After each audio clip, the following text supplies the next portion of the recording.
آج انشاءاللہ تعالی ہم اس ویڈیو میں طواف کے 3 ضمنی کام کون سے ہیں اور کتنے بالوں سے قصر کتروانا ضروری ہے۔ حج کا طریقہ: احرام حج کا پہلا دن 8 ذی الحجہ یوم ترویہ، حج کا دوسرا دن 9 ذی الحجہ یوم عرفہ وغیرہ پر بات کریں گے۔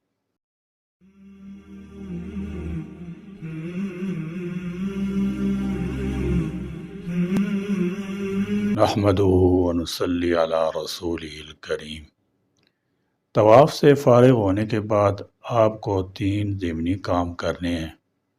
یہ تینوں کام ہر طواف کے بعد کرنے ہوتے ہیں، چاہے وہ عمرہ کا طواف ہو یا حج کا یا نفلی طواف ہو۔ طواف کے بعد پہلا کام یہ ہے کہ آپ ملتزم شریف کے سامنے آ جائیں۔ بیت اللہ کے دروازے اور حجر اسود والے کونے کے درمیان کے حصہ کو ملتزم کہتے ہیں، چونکہ عام طور پر لوگ ملتزم پر بھی خوشبو لگا دیتے ہیں اور آپ اس وقت حالت احرام میں ہیں، اس لیے آپ اس وقت ملتزم کو ہاتھ نہ لگائیں اور نہ اس سے چمٹیں، بلکہ ملتزم کے سامنے جتنا قریب ممکن ہو کھڑے ہو کر خوب الہا و زاری سے دعا کریں۔ یہ قبولیت دعا کا خاص مقام ہے۔ لوگ ملتزم سے چمٹنے کے لیے اور حجر اسود کو بوسہ دینے کے لیے دھکم پیل کرتے ہیں، ایسا کرنا جائز نہیں۔ کسی مسلمان کو ایذا پہنچا کر یہ کام کرنا خسارے کا سودا ہے، اور بڑی شرم و غیرت کی بات یہ ہے کہ مردوں کے ہجوم میں خواتین بھی حجر اسود کو بوسہ دینے کے لیے گھس جاتی ہیں اور ان کو اس کی کوئی پرواہ نہیں ہوتی کہ وہ نامحرم مردوں کے درمیان بھیج رہی ہیں۔ نامحرموں کے جسم سے جسم لگانا بدترین گناہ ہے۔ دوسرا ضمنی کام کے طواف کا دوگانہ پڑھیں۔ یہ 2 رکعتیں مقام ابراہیم کے قریب، جہاں حضرت ابراہیم علیہ السلام کا نقش پا شوکیس میں رکھا ہے، پڑھنا افضل و بہتر ہے۔ اس کے قریب جگہ نہ ملے تو پیچھے ہٹ کر اس کی سیدھ میں پڑھ لیں اور یہ نیت کریں کہ میں طواف کا دوگانہ پڑھتا ہوں۔ پہلی رکعت میں سورۃ الکافرون اور دوسری رکعت میں سورۃ الاخلاص پڑھنا افضل ہے۔ ان کے علاوہ دوسری صورتیں بھی پڑھ سکتے ہیں۔ اس کا خیال کریں کہ مکروہ وقت پر نہ پڑھیں۔ اگر مکروہ وقت ہو تو اس کے نکلنے کے بعد پڑھیں۔ تیسرا کام یہ ہے کہ آپ اب زمزم پئیں اور دعا کریں۔ اگر یاد ہو تو یہ دعا پڑھیں: اللہم انی اسألک علما نافعا ورزقا واسعا وشفاء من کل داء۔ عمرہ کا دوسرا کام یعنی صفا مروہ کی سعی واجب ہے۔ سعی شروع کرنے سے پہلے 1 مرتبہ پھر حجر اسود کا استلام کریں۔ یہ حجر اسود کا 9واں استلام ہوگا۔ طواف کے دوران 8 مرتبہ آپ پہلے استلام کر چکے ہیں۔ استلام کرنے کے بعد صفا پہاڑی کی طرف آئیں اور اگر یاد ہو تو یہ دعا پڑھیں: ابدأ بما بدا اللہ ان الصفا والمروۃ من شعائر اللہ۔ صفا پہاڑی پر اتنا چڑھیں کہ وہاں سے بیت اللہ شریف نظر آئے۔ بعض لوگ اوپر پیچھے دیوار تک چلے جاتے ہیں، یہ صحیح نہیں ہے۔ آپ کو بعض محرابوں کے درمیان سے بیت اللہ شریف نظر آئے گا، وہاں کھڑے ہو کر بیت اللہ شریف کو دیکھ کر 3 بار اللہ اکبر کہیں اور پھر لا الہ الا اللہ وحدہ لا شریک لہ لہ الملک ولہ الحمد وہو علی کل شیء قدیر پڑھیں۔ اللہ تعالیٰ کی حمد و ثنا کریں اور دعا کریں، یہ قبولیت دعا کی خاص جگہ ہے۔ دعا کرنے کے بعد نیت کریں کہ میں اللہ کے لیے عمرہ کی صفا مروہ کی سعی کرتا ہوں، اور صفا سے مروہ کی طرف چلیں۔ درمیان میں 2 سبز رنگ کی ستون آئیں گے، جن کو میلین اخضرین کہتے ہیں۔ ان پر سبز رنگ کی لائٹیں لگی ہوئی ہیں۔ مرد حضرات ان دونوں ستونوں کے درمیان جھپٹ کر یعنی تیز چلیں، اور خواتین ان ستونوں کے درمیان بھی اطمینان کے ساتھ چلیں۔ مروہ پہنچ کر آپ کا 1 چکر پورا ہو گیا۔ مروہ پر بھی بیت اللہ کی طرف منہ کر کے اللہ تبارک و تعالیٰ کی حمد و ثنا کریں اور دعا کریں۔ مروہ سے بیت اللہ کی عمارت نظر نہیں آتی، لیکن ادھر منہ کر کے دعا کریں۔ دعا کرنے کے بعد پھر صفا کی طرف آئیں، یہ آپ کا دوسرا چکر ہو گیا۔ پھر صفا پر دعا کرنے کے بعد مروہ کی طرف چلیں، یہ تیسرا چکر ہو گیا۔ مروہ پہنچ کر پھر دعا کریں اور صفا کی طرف چلیں، یہ چوتھا چکر ہو گیا۔ اس طرح 7 چکر لگائیں۔ 7واں چکر مروہ پر پورا ہوگا۔ ہر چکر میں صفا پر بھی دعا کریں اور مروہ پر بھی، اور ہر ستونوں کے درمیان مرد تیز چلیں۔ صفا اور مروہ کے درمیان کی ایک مختصر سی جامع دعا رسول اللہ صلی اللہ تعالی علیہ وسلم سے ثابت ہے، رب اغفر ورحم انک انت الاعز الاکرم۔ صفا اور مروہ کے درمیان سعی کے 7 چکر پورے ہو جانے کے بعد شکرانہ کی 2 رکعت پڑھ لیں۔ ان کے لیے مقام ابراہیم پر جانے کی ضرورت نہیں، یہ عمرہ کا دوسرا کام ہو گیا۔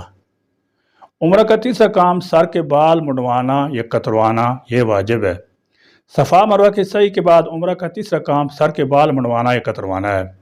کتنے بالوں سے قصر کروانا یا کتروانا ضروری ہے؟ بال کتروانے میں لوگ بہت غلطی کرتے ہیں، اس لیے اس مسئلے کو اچھی طرح سمجھ لینا چاہیے۔ پورے سر کے بالوں میں سے انگلی کے ایک پورے کے برابر کتروانا افضل ہے۔ لوگ ذرا ذرا سے بال ایک طرف سے کتروا لیتے ہیں اور سمجھتے ہیں ہمارا واجب ادا ہو گیا، حالانکہ اس طرح کٹوانے سے نہ تو چوتھائی سر کے بالوں میں سے بال کٹتے ہیں اور نہ ہی ایک پورے کے برابر کٹتے ہیں۔ یاد رکھیے، اس طرح بال کٹوانے سے واجب ادا نہیں ہوتا اور ایسے لوگوں پر دم واجب ہو جاتا ہے۔ اس میں احتیاط کیجیے۔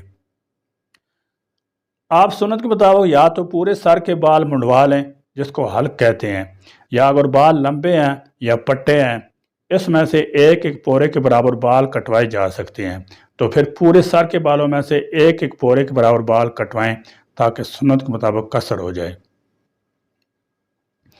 خواتین بھی بال کٹوانے میں غلطی کرتی ہیں۔ خواتین کے لیے بھی کم از کم سر کے چوتھائی حصے کے بالوں میں سے ایک ایک پورے کے برابر بال کٹوانا واجب ہے۔ وہ بالوں کی ایک لٹ پکڑ کر اس میں ذرا سے بال کاٹ لیتی ہیں اور سمجھتی ہیں کہ ہمارا واجب ادا ہو گیا ہے۔ یاد رکھیے، ایک لٹ میں سے بال کاٹنے کی صورت میں چوتھائی سر کے بالوں میں سے نہیں کٹتے۔ اس لیے خواتین کے لیے بال کٹوانے کا آسان طریقہ یہ ہے کہ وہ بال کھول کر لٹکائیں اور تمام بالوں میں سے ایک ایک پورے کے برابر بال کٹوائیں تاکہ سنت کے مطابق قصر ہو جائے، اور اپنے محرم سے کٹوائیں، یا خود کاٹ سکتی ہوں تو خود کاٹ لیں اور کسی نامحرم سے نہ کٹوائیں۔ یہ عمرہ کا تیسرا کام ہو گیا، اور اب آپ کا عمرہ مکمل ہو گیا۔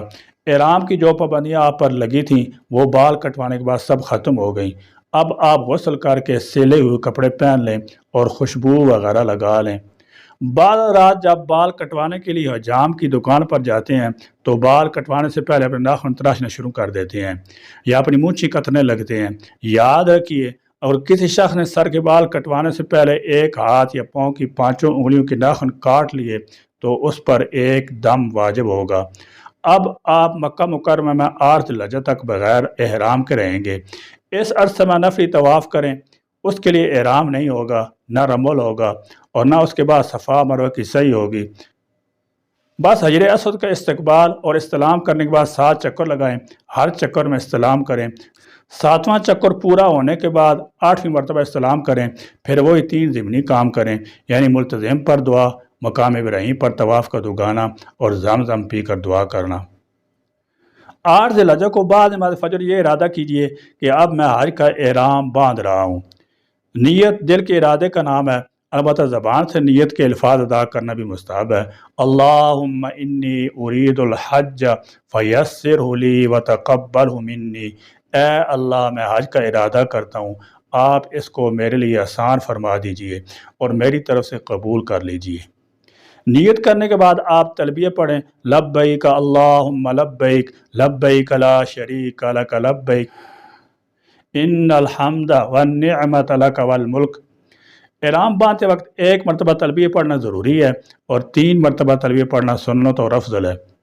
مرد اونچی آواز سے پڑھیں اور خواتین آہستہ آواز سے پڑھیں۔ تلبیہ پڑھنے کے بعد درود شریف پڑھیں اور یہ دعا بھی پڑھیں، اللہم انی اسألک رضاک والجنۃ واعوذ بک من غضبک والنار۔ آپ کے حج کا احرام شروع ہو گیا اور آپ پر وہی پابندیاں لگ گئیں جو عمرہ کا احرام باندھتے وقت لگی تھیں۔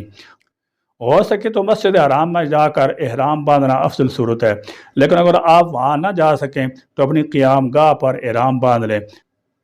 نفلی طواف کا موقع مل جائے تو طواف کر کے قیام گاہ پر آ جائیں اور نفلیں پڑھ کر احرام کی چادریں باندھ کر نیت کریں۔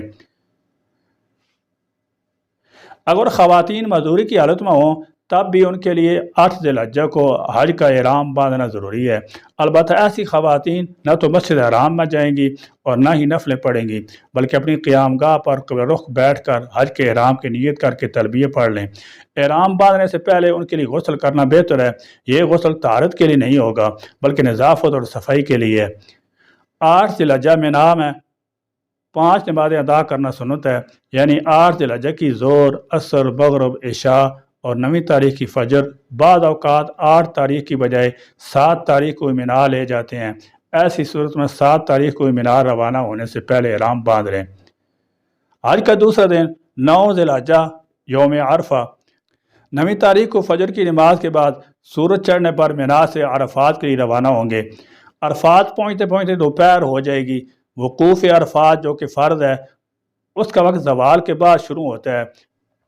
یاد رکھیے 9 تاریخ کو عرفات کے میدان میں حاضری حج کا سب سے بڑا رکن ہے۔ میدان عرفات میں حاضر نہ ہوا تو اس کا حج نہیں ہوگا۔ نمبر 1، وقوف کی نیت سے غسل کر لیں، اور آسانی سے ممکن ہو تو وقوف عرفہ کی نیت سے آپ غسل کر لیں۔ غسل کرنا سنت ہے، اس میں بہت زیادہ وقت صرف نہ کریں۔ نمبر 2، عرفات میں ظہر اور عصر دونوں نمازیں اکٹھی پڑھیں۔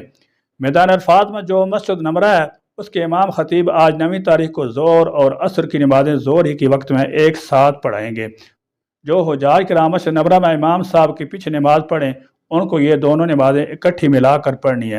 لیکن اگر کوئی شخص مسجد نمرہ کے امام صاحب کے پیچھے نماز نہیں پڑھتا بلکہ اپنی نماز اپنے خیمے میں اکیلا یا علیحدہ جماعت کے ساتھ پڑھتا ہے تو اس صورت میں وہ دونوں نمازیں اکٹھی ملا کر نہیں پڑھے گا، بلکہ ظہر کو ظہر کے وقت میں اور عصر کو عصر کے وقت میں پڑھنا چاہیے۔